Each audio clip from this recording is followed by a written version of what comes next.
Gastric సమస్యలతో బాధపడుతున్నారా? అయితే సంప్రదించండి హోమియోకేర్ ఇంటర్నేషనల్. నేను ముందు నుంచి ఎలాంటి అమ్మాయిని అంటే మమ్మీ డాడీ చాలా చాలా చాలా పద్ధతిగా పెంచారు సార్. నాకు ఎప్పుడు అంటే లవ్ మీద ఎప్పుడు ఇదివరకు ఒపీనియన్ లేకుండేది. కానీ బీటెక్ 1 ఇయర్ అయిపోయిన తర్వాత నానిని చూసి అతను అంత మంచివాడు సార్. మా ఫ్రెండ్స్ లోనే ఎవరికి ఏ సిచ్యువేషన్ వచ్చినా, ఎప్పుడు ఎంత టఫ్ సిచ్యువేషన్ వచ్చినా వాడు చాలా మోటివేట్ చేసేది. అంత అంత అంత kind nature and very good personality sir అతను. సో వాడిని 1 ఇయర్ చూసాను నేను. వెంటనే ఏమి ప్రపోజ్ చేయలేదు అతనికి. 1 ఇయర్ చూసాను. ఆ జర్నీ 1 ఇయర్ తర్వాత ఇంకా మేమిద్దరం 1 ఫైన్ డే వ్యాలంటైన్స్ డే రోజు ఇద్దరం ప్రపోజ్ చేసుకున్నాం. నేను నా సైడ్ నుంచి అతని సైడ్ నుంచి ఇద్దరు సైడ్స్ నుంచి ఉంది సార్. సో లవ్ చేసుకున్నాము, సరదాగా ఫ్రెండ్స్ అలా వెళ్లే వాళ్ళం బయటకి. ఇంకా మేము లవర్స్ కాబట్టి మేము పర్సనల్ గా వెళ్లే వాళ్ళము. ఇంకా అలా బాగా ఎంజాయ్ చేసాం సార్. బాగా తిరిగాము. మానసికంగా కూడా మేము చాలా కనెక్ట్ అయిపోయాం. అయితే ఇంకా ఆ జర్నీలో నేను కన్సీవ్ అయ్యాను సార్.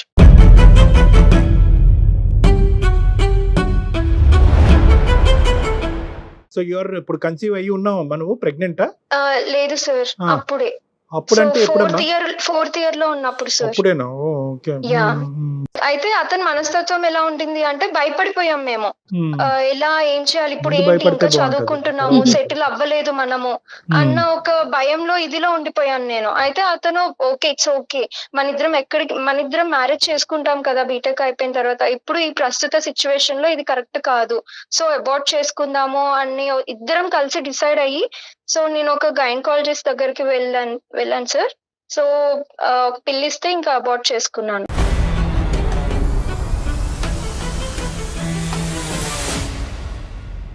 ఏదో సెలూన్ షాప్ కి వెళ్ళి హెయిర్ కటింగ్ చేయించుకున్నట్టు అయిపోయింది. చాలా సింపుల్.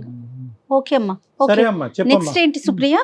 ఇంకా ఆ కన్ఫ్యూజన్ లో ఉన్నానండి నేను. అయితే ఈ కన్ఫ్యూజన్ లో ఉన్న టైంలో అతను సడన్ గా ఒకసారి ఎప్పుడు కలుసుకునే ప్లేస్ కి రా అనేసి అంటే సరే అని నేను క్యాజువల్ గానే వెళ్ళాను. ఇంకా అతను వచ్చి సడన్ గా ఎలా ఉన్నావు, ఏం చేస్తున్నావు అని మాట్లాడుతూ, ఇప్పుడు ఒకవేళ నేను నీ లైఫ్ లో లేకపోతే నువ్వు ఎలా అనుకుంటున్నావు, ఏం చేద్దాం అనుకుంటున్నావు, మన ఇద్దరం ఒకవేళ కలిసి ఉండే పరిస్థితులు మనకు లేకపోతే ఏం చేద్దాం అనుకుంటున్నావు అని అన్నాడు సార్ సడన్ గా. ఇక్కడ టాపిక్ ఏంటి అంటే సార్, వాళ్ళ మరదలంట యుఎస్ లో ఉంటుందంట. తను చిన్నప్పటి నుంచి వీడిని లవ్ చేస్తుంది, వీడికి తెలుసు అది, కాకపోతే వీడు అవాయిడ్ చేసేది. ఓకే. ఇప్పుడు ఏంటి ఆ అమ్మాయి పెళ్ళంటూ చేసుకుంటే నేను బావనే చేసుకుంటాను అనేసి వాళ్ళ పేరెంట్స్ ని బెదిరించేసింది.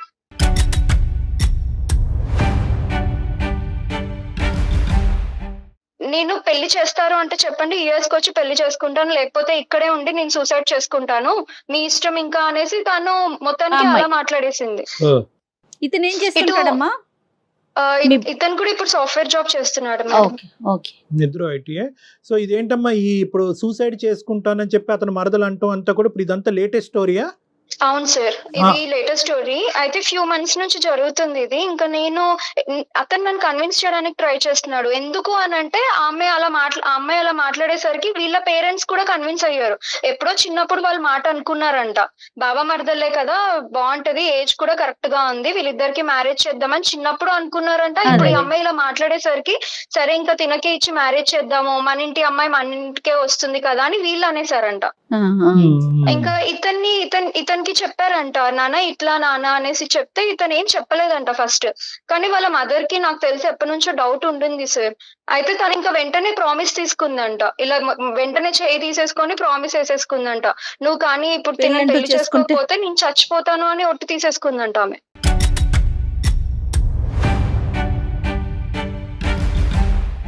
ఎవరు చెప్పారమ్మా ఈ విషయాలన్నీ? అతనే చెప్పారా నీకు? అవును మేడం, అతనే చెప్పాడు నాకు. కదమ్మా, అసలు అతనికి హింటే లేదా సుప్రియ దట్ ఒక మరదలు ఉంది, ఆ అమ్మాయి మీద నా మీద ఆశ పెట్టుకుంది, పెద్దలు కూడా ఈ ఆలోచన ఉందనేది ఓకే, ఇతనికి అట్రాక్షన్ ఉందా లేదా అనేది డిఫరెంట్ స్టోరీ, కానీ ఈ బేసిక్ ఆలోచన బ్యాక్గ్రౌండ్ లో వాళ్ళకి ఉందన్నది తెలీదా నిజంగా నానికి? మరదలు ఉంది అని చెప్పేది సార్ అతను, కాకపోతే ఇతను సీరియస్ కాదు కదా. ఇతనికి ఎప్పుడు సీరియస్ కాదు, ఆమె మీద ఎప్పుడు తినకు ఫీలింగ్స్ లేవు, ఇతను కంప్లీట్ నేనే ఇంకా. సో ఇక్కడ 2 థింగ్స్ కదమ్మా, ఆ అమ్మాయి ఇతని మీద ఇంత స్థాయి ఫీలింగ్స్ డెవలప్ చేసుకోవటం అనేది నీకు తెలీదు. పేరెంట్స్ అవును. బ్యాక్ డోర్ నుంచి వాళ్ళందరూ ఒక ఒప్పందంకి వచ్చి ఇతని చేత ప్రామిస్ చేసుకోవటం అనేది కూడా అతనికి తెలీదు. ప్రామిస్ చేయించుకునే అవును స్థాయికి సార్. రావటం కూడా ఇతనికి తెలియదు. అవును. సో ఇతనికి కానీ ఏమీ అదంతా తెలియదు. జరిగిపోయేసరికి అతను ఇంకా ఏంటి ఇలా చచ్చిపోతా అనేసరికి అతను ఆ పానిక్ మూమెంట్ లో అతను ఏం చెప్పలేక సరే అనేసాడంట. ఆహా, ఒప్పేసుకున్నాడు కూడాను. అవును మేడం. ఈ Okay. మధ్యలో ఇంకేమి ఇది చెయ్యలేక అతను నాతో ఏం బాధపడతాడంటే, ఆ, నా పేరెంట్స్ నాకు ఫస్ట్ కదా, తర్వాత నువ్వు కదా అనేసి అంటాడు. కరెక్టే సార్, అది కూడా కరెక్టే. అతను అయోమయంలో ఉన్నాడా లేకపోతే ఏంటి అనేది నాకు అర్థం అవట్లేదు. కానీ మేము ఒక ఫ్యూచర్ ఊహించేసుకున్నాం ఇద్దరం. 4-5 సంవత్సరాల పాటు ప్రేమించినటువంటి ఒక అమ్మాయి యొక్క పరిస్థితి ఏమంటది, ఏమవుతుంది అన్నది ఆలోచించకుండా, ఓకే వాళ్ళ అమ్మ ప్రామిస్ చేయించుకోవాలని అనుకుంది, అక్కడ ఆ అమ్మాయి సూసైడ్ చేసుకోవాలనుకుంటున్నది మరదలు అనుకుంటుంది. ఈ మధ్యలో ఒక గ్యాప్ అయితే ఉందిగా, ఈ మధ్యలో గ్యాప్ లో ఇంకో సుప్రియ ఇది జరగబోతుంది, ఇలా అవబోతుంది, నా పరిస్థితి ఇలా ఉంది, ఏం చేయమంటావు అనేటటువంటిది ప్రామిస్ చెయ్యకముందు వచ్చి నీతో మాట్లాడాలి. కానీ ప్రామిస్ చేసేసి వచ్చి నీకు ఇక్కడ బ్రేకింగ్ న్యూస్ చెప్తే ఎలాగమ్మా సుప్రియ? సుప్రియ సార్ అయ్యయ్యో, ఇప్పుడు ఏడుస్తే కాదమ్మా, ఇప్పుడు ఏడుస్తే కాదు కదా. ఇప్పుడు ఇప్పుడు నేను మొత్తం సరౌండ్ అయిపోయాను సార్. నాకు ఏ దారిలో వెళ్ళాలో నాకు అర్థం అవడం లేదు. అమ్మ నాన్నకి చెప్దాము అంటే ఆడపిల్లకి ఇప్పుడు నేను గనక వాళ్ళకి చెప్తే వాళ్ళు కుప్ప కూలిపోతారు సార్. పెళ్లికి ముందే మా అమ్మాయికి ఇలా అయింది అన్న నిజం వాళ్ళకి ఎప్పటికీ తెలియకూడదు. ఎందుకంటే నేను అది చేస్తాను, నేను ఎప్పుడు అనుకోలే కళ్ళలో కూడా.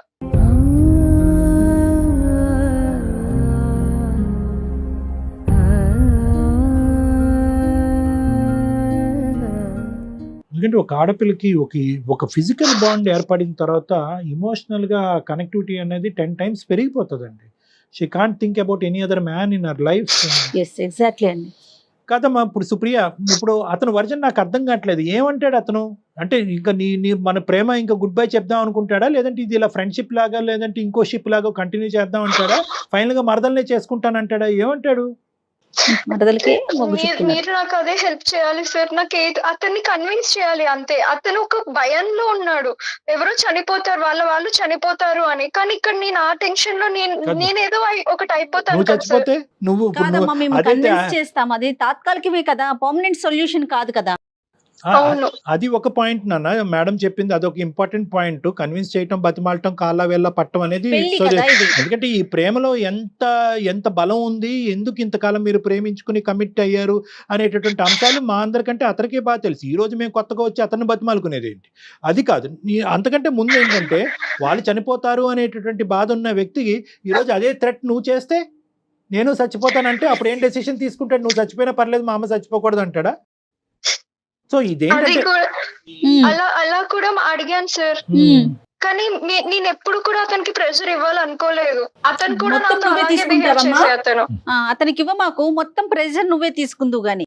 అతనికి ఇండివిజువాలిటీ లేదు, ఒక నిర్ణయం మీద నిలబడలేడు, ముందు ఆలోచించవలసింది ముందు ఆలోచించకుండా తర్వాత పరిణామాల గురించి బాధపడతాడనే వ్యక్తిత్వంతో నువ్వు ప్రయాణం 4 సంవత్సరాల పాటు చేసావు. అరగంటలో మాకు అర్థమైనటువంటి ఒక అంశం, 4 సంవత్సరాలు ఈ వ్యక్తి యొక్క వ్యక్తిత్వం అర్థం కాలేదు. అంటే this could have happened any time. ఈ రోజు మరదల రూపాన్ని వచ్చింది కాబట్టి ఈ పరిస్థితి వచ్చిందని మనం అనుకోవడానికి లేదు. అవును, ఎప్పుడైనా జరగచ్చు అంటారు. ఎప్పుడైనా జరగచ్చు. రేపొద్దున ఇంకో అమ్మాయి వచ్చి తన జీవితంలో ప్రవేశించి నువ్వు కాదు ఇంకోళ్ళని నేను చచ్చిపోతానని ఇంకో అమ్మాయి అంటే కనుక మళ్ళీ నిన్ను వదిలేస్తాడేమో. నీకెప్పుడు కాదు సార్, అతను అలాంటి వాడు కాదు. ఎందుకు అంటే వాళ్ళ మరదలు లేదా వాళ్ళ అమ్మ చనిపోతా అనేసరికి అతని డిసిషన్ తీసుకున్నాడు. మరి అదే అతను ఇంకా నువ్వు కూడా అంటున్నావు కదమ్మా. ప్రతి ప్రేమలో థ్రెట్ కి డిసైడ్ అవ్వాలమ్మా. థ్రెట్ కి తట్టుకునేటటువంటి వాళ్ళే ప్రేమించాలి. ఆ దమ్ము ధైర్యం ఉన్న వాళ్ళే ప్రేమించాలి. వాళ్ళ అమ్మ దగ్గర నుంచి థ్రెట్ రాదని అనుకున్నాడా? మీ పేరెంట్స్ దగ్గర నుంచి ఇంకో థ్రెట్ రాదని అనుకున్నాడా? అన్ని థ్రెట్లకి మనం ఎదురిద్దాము, అన్ని థ్రెట్లను మనం తట్టుకుందాము, అప్పుడే ఇది అసలైనటువంటి స్వచ్ఛమైనటువంటి ప్రేమ, మనం భయపడకూడదు అనేటటువంటి వ్యక్తి, ఆ దమ్ము ధైర్యం ఉన్న వాళ్ళే ప్రేమించాలి. ప్రేమించేసిన తర్వాత మా అమ్మ చచ్చిపోతానంది కాబట్టి నీకు గుడ్ బై అంటే ఇంకేమన్నా ఉందమ్మా? ప్రిపేర్డ్నెస్ లేనప్పుడు ఎందుకు మీరు ఎందుకు ప్రేమించుకున్నట్టు? ఇందుకోసమే నేను స్టార్టింగ్ లో ఎప్పుడు నేను లవ్ లో పడతాను అనుకోలే. ఎందుకంటే నా సరౌండింగ్స్ లో నేను చాలా చూస్తున్నాను, అప్పుడు చాలా చూసాను సార్. లవ్ చేస్తారు కానీ మ్యారేజ్ అనేసరికి కొంతమంది వదిలేస్తారు, చీట్ చేస్తారు. సో ఇందుకే నేను ఎవరిని ఆ ఉద్దేశంతో రాలేదు నాకు. కానీ ఇతన్ని 1 year నుంచి దగ్గరగా చూసాను కదా సార్, అందుకు ఇతన్ని లవ్ చేశాను. కాదు నాన్న, నువ్వు ఏవేవి చూసి అతన్ని చేసుకోవాలని అనుకున్నావు అనేది డిఫరెంట్ స్టోరీ. కానీ కొన్ని సందర్భాల్లో ఏంటంటే ఈ విపరీతమైనటువంటి మంచితనం కూడా ఇటువంటి వాటికి శాపం. ఇప్పుడు ఇదే డైలాగ్ నువ్వు అతనికి చెప్తే మా అమ్మ చచ్చిపోతానంటుంది, ఇక్కడతో మన మన ప్రేమకు తుది పలుకు గుడ్ బై అని అనుంటే ఎలా బ్రేకప్ అంటే తను యాక్సెప్ట్ చేస్తాడా? మరి ఇప్పుడు ఏం చేద్దామమ్మా? సార్, మీరు ఏదో ఒకటి చేసి తనని కన్విన్స్ చేయండి సార్ ప్లీజ్. సరే సరే నా అమ్మా, పేరెంట్స్ ముందు చేయాలి. నేను ఇలా నిల్చోలేను సార్. నేను వాళ్ళకి ముఖం కూడా ఇలా చూపించుకోలేను. నా పేరెంట్స్ తట్టుకోలేరు అది. అమ్మా కానీ ఇతన్ని కూడా వదులుకోలేను సార్. ఇది ఇందుకే మేము అంటాం మా ప్రేమించడం తప్పులేదు, కానీ ప్రేమించేటటువంటి క్రమంలో అన్నీ ఇదే జీవితం అని చెప్పి బ్లైండ్ ఫెయిత్తో ముందుకెళ్ళిపోయి మెడకి ఏమొచ్చి ఏదో ముడిపడిన తర్వాత పేరెంట్స్కి చెప్పాలి, పేరెంట్స్కి చెప్పేటటువంటి పరిస్థితి పేరెంట్స్ యాక్సెప్ట్ చేయరనేది ఈ లాస్ట్ సీన్లో పేరెంట్స్ని తీసుకొస్తున్నారు చూడు, అది మీరు చేసే ప్రధానమైనటువంటి తప్పిదం. సరే ఇప్పుడు అతను ఏమంటాడు అన్నది ఒకసారి చూద్దాం అమ్మా. అతను ఉన్నాడు అసలు మాట్లాడొచ్చా? మాట్లాడతారు సార్. అతనికి విషయం ఏం తెలీదు. నేను లైన్ కనెక్ట్ చేస్తాను అతనికి. మీరు మాట్లాడే వ్యక్తి మీ కాల్ ని హోల్డ్ లో పెట్టారు. దయచేసి లైన్ లో వేచి ఉండండి. హలో నాని. యా సుప్రియ, చెప్పవే, ఏం చేస్తున్నా? ఏం లేదు. నువ్వు ఫ్రీగానే ఉన్నావా? యా ఫ్రీగానే ఉన్నా. సరే, యా, నేను సుమన్ టీవీకి మెయిల్ చేశాను. కళ్యాణ్ చక్రవర్తి గారు లైన్ లో ఉన్నారు. ఏంటే ఇది? ఎందుకు టెన్షన్ పడుతున్నావు? ఎక్కడెక్కడికో ఫోన్ చేస్తున్నావు, ఎక్కడెక్కడికో వెళ్తున్నావు. నేను నీకు జాగ్రత్తగా అన్ని విషయాలు ఎక్స్ప్లెయిన్ చేశాను కదా, ఎందుకు భయపడి ఏదేదో చేస్తున్నావు? ప్లీజ్, నేను కొంచెం ఇన్సెక్యూరిటీ ఫీల్ అవుతున్నాను. అందుకే నాకు ఇంకా ఒక్కటే ఆప్షన్ ఇది. ఒక్కసారి మాట్లాడు ప్లీజ్. సార్ లైన్ లో ఉన్నారు. సరే మాట్లాడు. నాని, హలో నాని. యా చెప్పండి సార్. నాన్న, ఇప్పుడు సుప్రియ ఒక సమస్యను మా దగ్గర తీసుకొచ్చింది. ఎందుకంటే దానికి ఈరోజు వాళ్ళ పేరెంట్స్ దగ్గర వెళ్ళి ఆ సమస్యకి పరిష్కారం వెతికేటటువంటి పరిస్థితి లేదు. ఎందుకంటే ఆ అమ్మాయి జీవితం ఇప్పుడు చాలా రిస్కీగా ఉంది. మోస్ట్ ఇంపార్టెంట్ థింగ్ ఇక్కడ ఏంటంటే మీ ఇద్దరిది ఒక లవ్ స్టోరీ, చాలా సాఫీగా ముందుకెళ్ళింది, ఇమోషనల్గా ఫిజికల్గా బాండ్ అయ్యారు. ఆ అమ్మాయి ఆఖరికి ప్రెగ్నెంట్ అయ్యి అబార్షన్ అయ్యేటటువంటి పరిస్థితి వరకు వచ్చింది. నువ్వు లేక నేను లేక నువ్వు ఉండలేవనే ప్రామిసులు వేసుకున్నారు. అన్నీ కొనసాగేటటువంటి పరిస్థితిలో ఈరోజు నీకేదో సమస్య వచ్చింది కాబట్టి ఈరోజు సుప్రియకి గుడ్ బై చెప్పాలి అని అనుకుంటున్నావు అని అంది. ఏంటి నన్ను అసలు ఈ సబ్జెక్ట్ ఏంటి? సార్ అలా అని ఏం లేదు సార్. గుడ్ బై చెప్పడం అనేది ఏం లేదు. నాకు యాక్చువల్ గా పరిస్థితి వల్ల అలా చేయాల్సి వచ్చింది. అదే ఏంట పరిస్థితి? సార్ యాక్చువల్ గా ఏం జరిగిందంటే, మా చుట్టాల అమ్మాయి ఒక అమ్మాయి ఉంది సార్ యుఎస్ లో. ఓకే. వాళ్ళు మా మామ వరుస అవుతారు.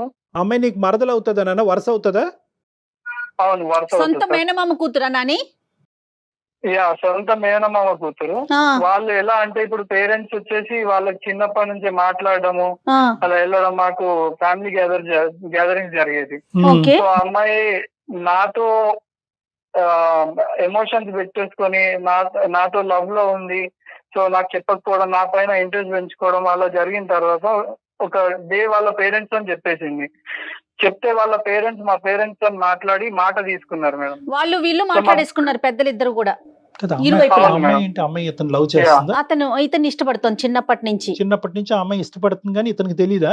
ఇతనికి తెలియదట. కానీ వాళ్ళ పేరెంట్స్ చెప్పడం, వాళ్ళ పేరెంట్స్ వచ్చి వీళ్ళ పేరెంట్స్ తో మాట్లాడేసి ఓకే అనేసుకున్నారు. మరి మీ పేరెంట్స్ మీకు చెప్పలేదా ఇట్లా ఆ అమ్మాయి ఇష్టపడుతోంది, వాళ్ళ పెద్దలు వచ్చి మాతో మాట్లాడారు, సొంత మేనమామే అంటున్నారు కదా? అవును మేడం, ప్రాబ్లం ఇక్కడే. యాక్చువల్ గా నాకు నా పేరెంట్స్ వచ్చేసి చెప్పలేదు. సో మెయిన్ ఇష్యూ అదే. వాళ్ళు డైరెక్ట్ గా వాళ్ళకి మాట ఇచ్చేసేసరికి బేసిక్ గా మాకు పేరెంట్స్ కి నాకు బాండింగ్ ఎలా ఉంటది అంటే మేము కొంచెం కన్జర్వేటివ్ గానే ఉంటాం. రైట్ అండి, మామూలు విషయాలు అయితే ఓకేనమ్మా. ఇది పెళ్లికి సంబంధించిన, మీ జీవితానికి సంబంధించిన విషయం కదా. ఈ రోజుల్లో కూడా ఇంకా అలా ఉన్నారా మీకు చెప్పకుండా మాటలు ఇచ్చేసి కదా? ఈ రోజుల్లో కూడా ఉన్నారంటే మేము ఎక్సెప్షనల్ కేసు అని అనుకోవచ్చు. మేబీ ప్రేమించిన తర్వాత పెళ్లి వరకు వచ్చేటప్పటికి అన్ని ఎక్సెప్షనల్ కేసెస్. అది కాదు, నేను ఒక రెండు లాజికల్ పాయింట్స్ అడుగుతా. ఒకటి, ఆ అమ్మాయి నిన్ను ప్రేమించేసింది కాబట్టి ఈరోజు ఆ అమ్మాయి నువ్వు లేకుండా ఉండలేకపోతుంది అనేటటువంటి ఉద్దేశంతో ఇప్పుడు సుప్రియకి మీరు దూరం అవుతున్నారా? అంటే సుప్రియాని పెళ్లి చేసుకోకూడదని అనుకుంటున్నారా? లేదంటే మీ అమ్మగారు చనిపోతాను అనేటటువంటి మాట వల్ల అనుకుంటున్నారా? లేదంటే రెండిట్ల వల్లనా? సార్, సుప్రియకి దూరం చేయాలి, నేను దూరం పెట్టాలి అని అసలు నేను ఎప్పుడు ఊహించలేను సార్. ఎప్పుడు అనుకోలేదు, కానీ ఫైనల్ గా జరిగేది అదేగా. ఇప్పుడు ఫైనల్ గా నువ్వు చెప్పేది అదే కదా. ఇప్పుడు అంటే నువ్వు సుప్రియాని పెళ్లి చేసుకుంటావా? పెళ్లి అయితే నేను పేరెంట్స్ కి మా పేరెంట్స్ మాట ఇచ్చారు కాబట్టి నేను కూడా పేరెంట్స్ మాట బేజారలేను కాబట్టి వాళ్ళ ప్రకారమే చేసుకోవాల్సి వస్తుంది మరి సార్. ఎందుకంటే ఆ సుప్రియ విషయంలో వాళ్ళు strict. సుప్రియకి మాట ఇచ్చావు, చాలా ఇచ్చావు. నేనేమైపోయినా మరి ఉమ్. నన్నేం చేయాలనుకుంటున్నావు? ఎన్ని అనుకున్నాం మనం కానీ ఎన్నో అనుకున్నాం కదా, మనకి కాదు నా, నువ్వు ఆప్షన్ లేదు అని ఎందుకు అనుకున్నాం కదా, ఇప్పుడు ఎందుకు ఇలా మాట్లాడుతున్నావు? ఏంటి సుప్రియ నువ్వు కూడా అలా మాట్లాడితే ఎలా? నేనేంటో నీకు తెలియదా సరిగా? నేనేంటో నీకు తెలుసు, నువ్వేంటో నాకు తెలుసు, నువ్వు కూడా అలా మాట్లాడితే ఎలా? అసలుకి మా పేరెంట్స్ ని ఎలా వదులుకోమంటావు చెప్పు? ఏమన్నా అంటే నేను చనిపోతా అని మా అమ్మ అంటుంది. మరి నేనేమైపోవాలి? మా మరదలు కూడా ఇప్పుడు మరదలు పక్కన పెట్టు, తన తర్వాత వచ్చి నా తర్వాత వచ్చింది తను. ఇప్పుడు నేనేమైపోవాలి చెప్పు, నా ఫ్యూచర్ ఏమైపోవాలి, నేనేమైపోవాలి చెప్పు. అలా అంటే ఎలా సుప్రియ? నా గురించి తెలుసు కదా ఇప్పుడు. అమ్మ ఫస్ట్ నుంచి ఈయన ఇంతేనమ్మా, మాట్లాడే ధోరణి గాని ఆ విధానం మెతక అంతేనా సుప్రియ? కర్ర ఎరగదు పాము ఆ. సాగు. ఉమ్. ఇతను చాలా కన్విన్సింగ్ గా మాట్లాడతాడండి, అదేలే. కానీ అందులో నిజం ఉంటుంది. అదే కదా. అలా అని కాదు సార్, ఇంత మందిని మీరే చెప్పండి సార్, ఇంత మందిని చంపేసుకొని పెళ్లి చేసుకోమంటారా? మరి తన పరిస్థితి ఏంటి, తనకుండదా? కాదు ఇప్పుడు నువ్వేమన్నా అనబ్బా ఇంత గురించి ఇంతగా నాని. ఆలోచిస్తున్నావు కదా, నా గురించి ఏం ఆలోచిస్తున్నావు? అదొకటి చెప్పు, కరెక్టే అంతే. మేడం, అదొకటి చెప్పు. కరెక్టే మేడం. నేను అది అలా అని అనట్లేదు, నేను అంటున్నా నేను ఏమైనా ద్రోహం చేస్తున్నా సుప్రియకి నేను అంటున్నాను కదా. అంతే ఇదేంటండి? ద్రోహం అనే మాట చాలా తప్పు, చిన్న మాట. నువ్వు అమ్మాయితో శారీరకంగా కలిశారు, మీ అమ్మాయి ప్రెగ్నెంట్ అయ్యి అబార్షన్ చేసుకుంది. ద్రోహానికి మించినటువంటి ద్రోహం ఇది, ద్రోహానికి మించినటువంటి దూరం. ఈ రోజు నువ్వు మెత్తగా చీజ్ బటర్ రాస్తున్నట్టు మాట్లాడుతున్నావు, అదంతా వేరే విషయం, అదంతా పక్కన పెట్టు. ఇది ద్రోహం, ఇది అన్యాయం, ఇది అన్యాయం. ఇంత ఇంత ఇంత కాదా? ఇది అన్యాయం కాదా? నా పరిస్థితి అర్థమవుతుందా? ఇప్పుడు నువ్వు కాదు, నువ్వు చెప్తున్నాను, నన్నేగా కన్విన్స్ చేయాలనుకుంటున్నావు, కానీ నేను ఎక్కడికి వెళ్ళాలి? ఇంకా అటు మమ్మీ డాడీకి చెప్పుకోలేను, ఇటు ఎవరి దగ్గరికి వెళ్ళాలి నేను?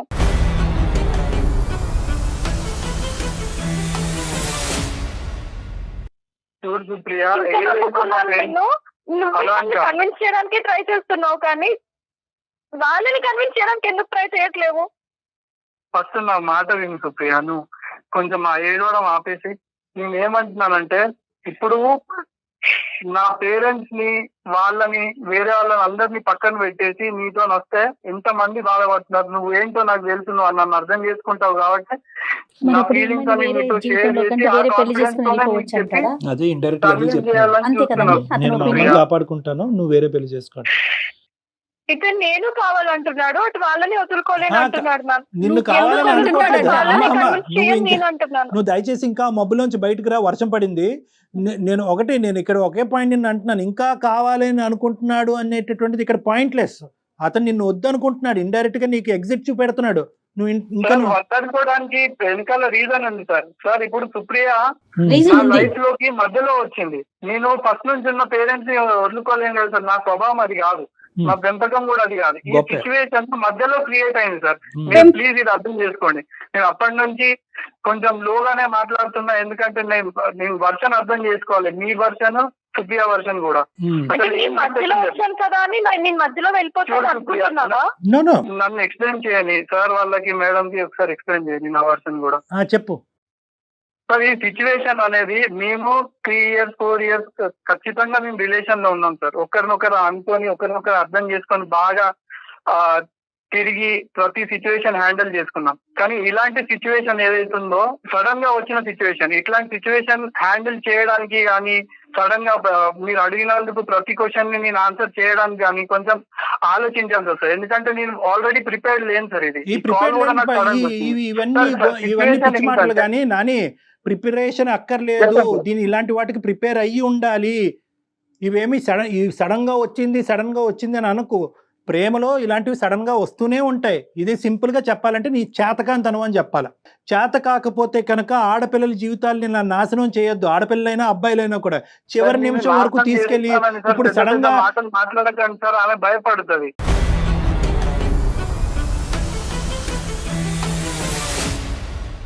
ఈ రోజు మీ మరదలు వచ్చి నేను చచ్చిపోతానని అందో, లేదంటే మీ అమ్మగారు అందోనో కాదు. ఇక్కడ ఇటువంటి పరిస్థితులు ప్రేమలో క్వైట్ కామన్. ఇలాంటివి ఎక్స్పెక్ట్ చేస్తూనే ప్రేమాయణం అనేది మొదలు పెట్టాలి. అన్ని కార్యక్రమాలు అయిపోయిన తర్వాత ఈ రోజు మా అమ్మ తన మీద తాను ఒట్టేసుకుని చచ్చిపోతానంది కాబట్టి నేను విత్డ్రా అయిపోతున్నాను, నేను ఎగ్జిట్ అంటే కనుక అది వర్కౌట్ అవ్వదు. ఇది ఏం అర్థం చేసుకోవాలి మరి? ఇది ఏంటయ్యా, ఇది ఏంటి? ఎగ్జిట్ కాకుండానే అక్కడ అమ్మ గురించి మరదలు చేసుకుని ఫ్రెండ్షిప్ గురించి ఈ అమ్మాయిని ఉంచుకుంటావా? తప్పుగా అనుకోవద్దు, ఇంకా అదే పదం అనాలి. మరి కాంపిటీస్ ఈ అమ్మాయిని కూడా చేసుకుంటావా? సార్ ఏ ఆడపిల్ల కూడా ఫస్ట్ ప్రెగ్నెన్సీ వదులుకోవద్దు. అలాంటిది నేను ఇతని కోసం ఎందుకు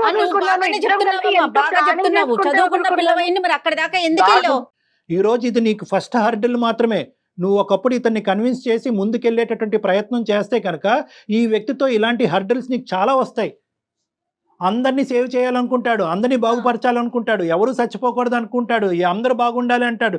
సో ఇక్కడ ఏంటంటే ఇక్కడ అతని పాయింట్ ఆఫ్ వ్యూలో ఏంటంటే ప్రయాణం చేసి అర్థం చేసుకుని, ఎందుకంటే ప్రతి నిమిషం నువ్వు అర్థం చేసుకున్నావు కదా, ఏంటంటే ప్రయాణం కొనసాగడానికి ఒప్పుకున్నావు, ప్రెగ్నెన్సీకి ఒప్పుకున్నావు, అబార్షన్కి ఒప్పుకున్నావు. కాబట్టి ఇప్పుడు మా అమ్మాయిని చేసుకోమంటుంది, వాళ్ళు చిన్నప్పుడే ఒప్పుకున్నారు కాబట్టి ఇది కూడా ఒప్పుకో అంటాడు. ఇంకా అన్ని అర్థం చేసుకుని నువ్వు అర్థం చేసుకుంటే సరిపోద్ది అంతే. ఇక్కడ నేను మా పేరెంట్స్ తో మాట్లాడి కూడా కన్విన్స్ చేశాను సార్, ఇవన్నీ నేను చేయలేదు అనుకుంటా. నువ్వు ఎంత అద్భుతంగా కన్విన్స్ చేసావు అనేది నీ మాట తీరులోనే అర్థం అవుతుంది. నేను అతను లేకపోతే ఉండలేను సార్. నేను ఇంకా సర్వస్వం అతనే అని నమ్మి అన్ని అతన్ని మోసం చేయలేను కదా నేను పెళ్లి చేసుకుని. సుప్రియ వాస్తవంలోకి రా నాని, ఇక్కడ నువ్వు తప్పించుకోవటానికి లేదు. మీ పేరెంట్స్ తో మాట్లాడమంటే మేము మాట్లాడటానికి, ఎందుకంటే ఇది 5-10 రోజుల ప్రేమ కాదు, ఇది 5 సంవత్సరాల ప్రేమ. మీరు చాలా ప్రామిసెస్ చేసుకున్నారు, చాలా ముందుకెళ్లారు. నీ వ్యక్తిత్వం నువ్వు మార్చుకోవాలి, నీ ఆలోచన నువ్వు మార్చుకోవాలి. ఒకప్పుడు మీ పేరెంట్స్ నువ్వు ఒప్పించలేకపోతే మీ పేరెంట్స్ ని మేము ఒప్పించేటటువంటి ప్రయత్నం మేము చేస్తాం. ఇక్కడ ఈ అంశంలో మాత్రం సుప్రియకి న్యాయం జరగాలి. సుప్రియ విత్డ్రా అవటానికి లేదు. నీ చేతకానితనం వల్ల సుప్రియ బలవ్వకూడదు. కాదమ్మా నాని, ఆ ఆప్షన్ ఇస్తారా? పేరెంట్స్ తో డాక్టర్ గారు మేమందరం కూర్చొని మాట్లాడే ప్రయత్నం చేద్దాం, ఒకసారి ట్రై చేద్దాం. ఖచ్చితంగా మాట్లాడాను సార్. నేను దానికి 100% వాళ్ళు విల్లింగ్ ఉండరు మేడం. ఫస్ట్ ఆఫ్ ఆల్ పెళ్లి కావాలని ఎందుకు సార్? దానికి ఒక పెళ్లి చేసుకుంటున్నాం. మీరు పెళ్లి చేసుకోవటం గురించి కాదా ఏం మాట్లాడుతున్నావు? ప్రేమ పెళ్లికే దారి తీస్తుందా సార్? అయ్యో రామా, నీలో ఒక నాటోడు కనిపిస్తున్నాడు నాకు. మీరే చెప్పండి సార్. ఓన్లీ పెళ్లి వల్లనే, పెళ్లి అనే ఒక మాట వల్లనే ప్రేమ కరెక్ట్ వీళ్ళది ప్రేమ 100% పెళ్లి జరిగితేనే ప్రేమ కరెక్ట్ అని అంటారా డాక్టర్ గారు అడుగుతున్నారు. ఎస్ సర్వనాశనం అయిపోతుంది ఈ అమ్మ సమాజం. ఎందుకు సార్? సమాజం ఎవరు సార్? నేను అడుగుతున్నాను. ఇస్తాను సార్. మీరా మేడమా ఎవరు సార్? సమాజం నాకు ఏమైనా ఇబ్బందులు వచ్చినప్పుడు సమాజం అసలు వచ్చింది. నేను క్లియర్ గా చెప్తున్నాను సార్, సుప్రియాని నేను ప్రేమిస్తున్నా, మొమ్మాకి ప్రేమిస్తున్నా, ఎప్పటికీ ప్రేమిస్తాను. ఆ పదం వాడే అర్హత లేదు. ప్రేమించుకున్నారు, దగ్గరయ్యారు, ఒకళ్ళు ప్రామిస్ చేసుకున్నారు, 1కి 100 సార్లు పెళ్లి చేసుకుంటామన్నారు. ఇంకేం కావాలయ్యా? ఇంకేం కావాలి?